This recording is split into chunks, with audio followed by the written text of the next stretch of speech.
Өдөрмөрчөөр төмний аяар эдийн засгийн гишүүний бодлоо үйлдвэрлэх хүчин өсрөн хөнгөлж өдөртний хөгжүүлээ.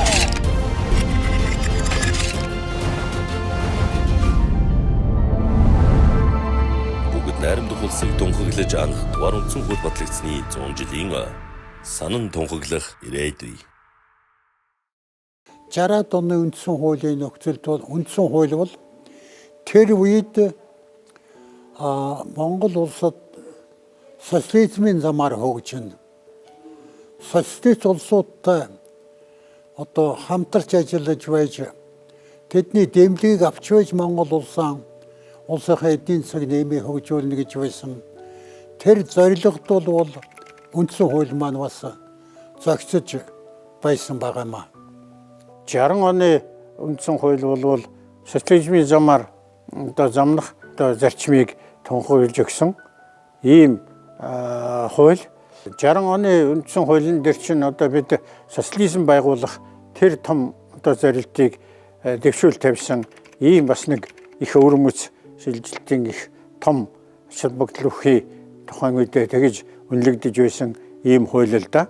За 1960 оны үндсэн хууль мэдээж одоо социализмыг байгуулах, социализмын материал техникийн баазыг байгуулах энэ одоо цаг үед батлагдсан 1954 оноос хойш одоо 5 жилийн төлөвлөгөөтэйгээр хөгжих болсон.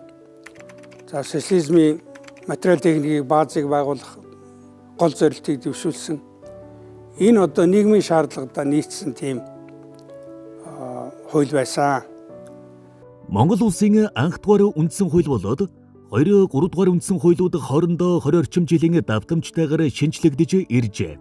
Тухайн үеийн нийгэм цаг үеийн нөхцөл байдалтай уялдуулан өөр өөрийн гэсэн онцлогийн шин чанартай түүхэн ач холбогдолтой хуулиуд батлагдж байсан бөгөөд үндсэн хуулийн гол утга агуулга үзэл санаа үнэт зүйлээ хадгалсаар ирсэн байдаг. Өдөрмөрчөөр төмний аяар эдийн засгийн гишүүний бодлоо үйлдвэрлэх хүчин өсрөн хөнгөлж өдөртний хөгжүүлээ.